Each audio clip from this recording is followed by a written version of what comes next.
Փաշինյան հարցից Արմեն Գրիգորյանի հեռացման հետ կապված եմ ուզում հարցնել։ Տեսեք, դուք ասում եք, մենք ձեր մասին ավելի շատ գիտենք, երբ որ ինչ-որ պաշտոնյա հեռանում է, մենք ակնկալում ենք, որ բացատրություն պետք է լինի։ Օրինակ, ինչու եք հեռացրել, ինչ է եղել պատճառը, ես ստիպված չկա պատճառը, հաշվետվողականություն չկա կառավարության կողմից, մենք ենք փնտրում, պատճառներ գտնում, հասկանում ենք ինչ է տեղ ունեցել։ Օրինակ, Արմեն Գրիգորյանին ինչ եք հեռացրել, ինչու է պաշտոնազրկվել, դժգոհ եք իր աշխատանքից, ինչ որ խնդիրներ կար, սա առաջին հարցը, եւ ձեր հայտարարությունը ասում եք ԵԱՏՄ խնդիրները բխում են եռագլուխ կուսակցությունների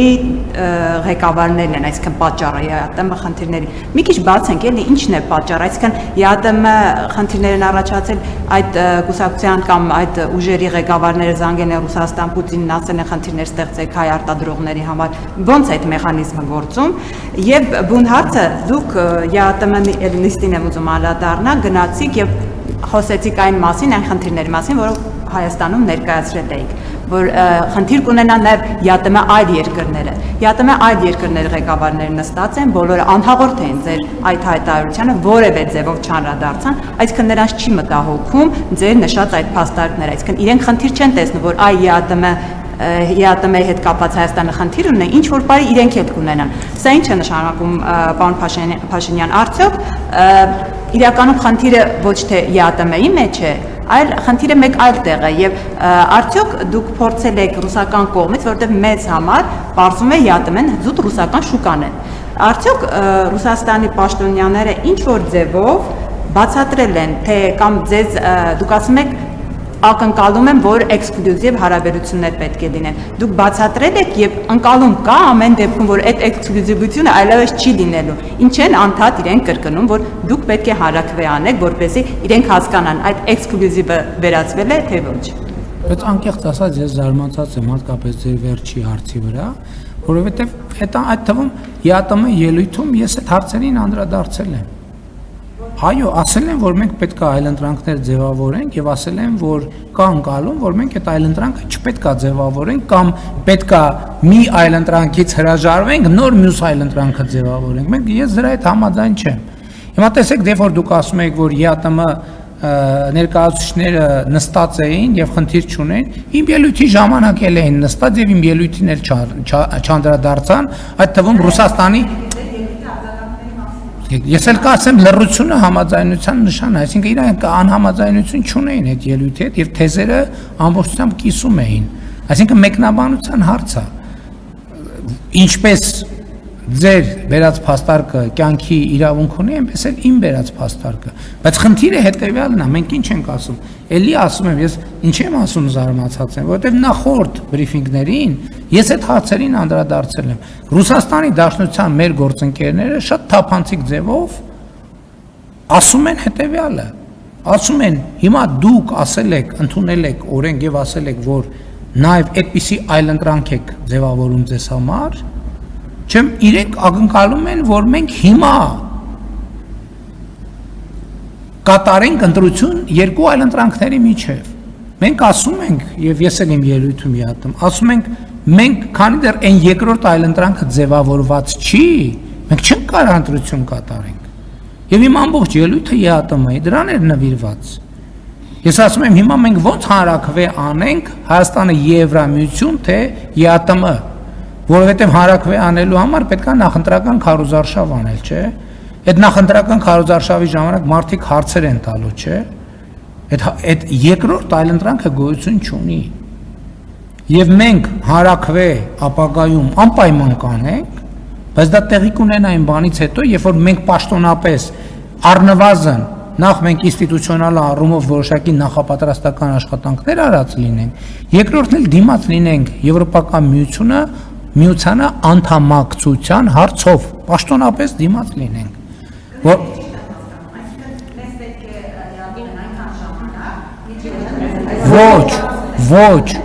ոչ մեզ եւ ԵՄ-ն եւ ԵԱՏՄ-ն հավասարաչափ եւ հավասարապես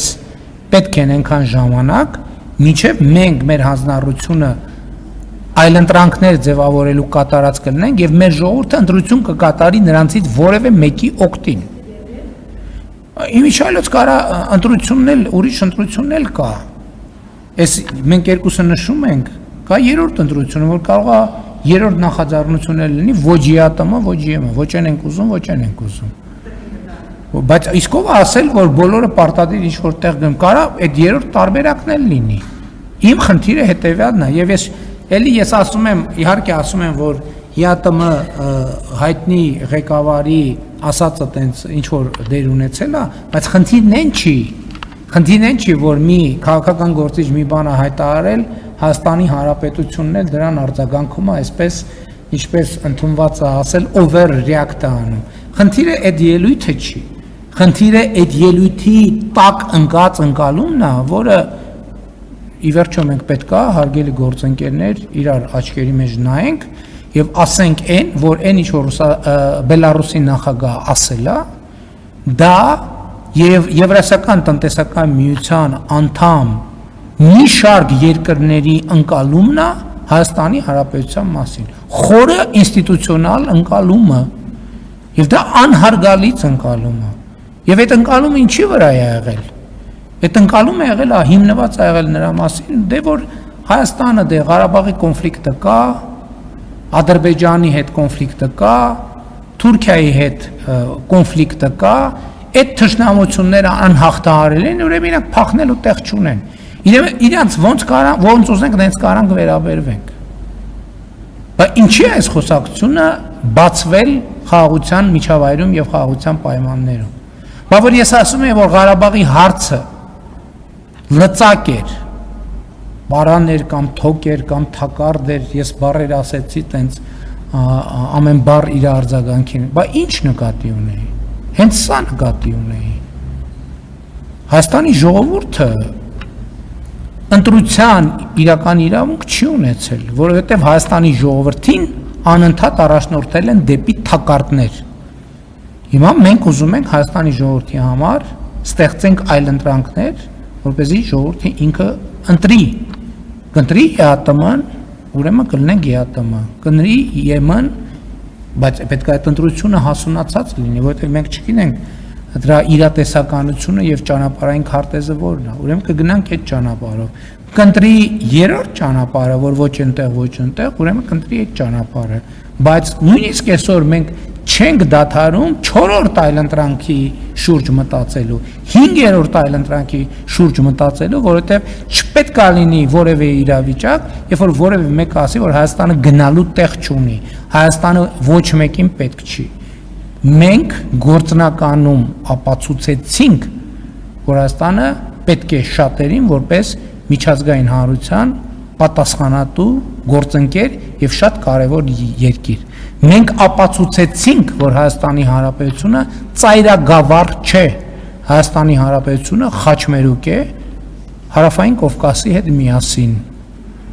մեծ տարածաշրջանի հետ միասին։ Եվ մենք այդպես ենք վերաբերվում հարցին, ամենայն հարգանքով բոլորի նկատմամբ, ամենայն հարգանքով բոլորի շահերի նկատմամբ, բայց մենք չենք կարող որևէ մեկի շահերը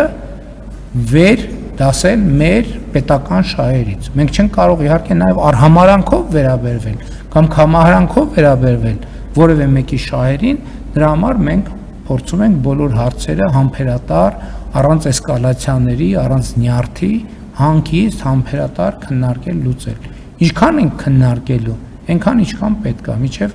գտնվի այն համաձայնության կետը, որը շատ թե քիչ կբավարարի կողմերին։ Արմեն Գրիգորյանի հետ կապված, այո, ես եմ այդ որոշումը կայացրել, դա կախված է նաև, դուք գիտեք, որ ցանկացած քաղաքական process-ը իր հետ բերում է նաև որոշակի ազդեցություններ, հետևանքներ, վերադասավորումներ, եւ սա պետք է դիտարկել այդ համատեքստում։ Այնպես չի, որ ես Արմեն Գրիգորյանի աշխատանքից դժգոհ եմ եղել, բայց այնպես էլ չի, որ ես ինքս իմ աշխատանքից այնքան գոհ եմ, որը համարում եմ կատարյալ։ Այսինքն ես կարծում եմ, որ նաև այո, այդպիսի որոշումները նորմալ են քաղաքականության մեջ, դա հայեցողական պաշտոն է, եւ այդ հայեցողությունը վարչապետինն է եւ վարչապետը նաեւ այդ հնարավորությունը ունի եւ ես արդեն շնորհակալություն եմ հայտնել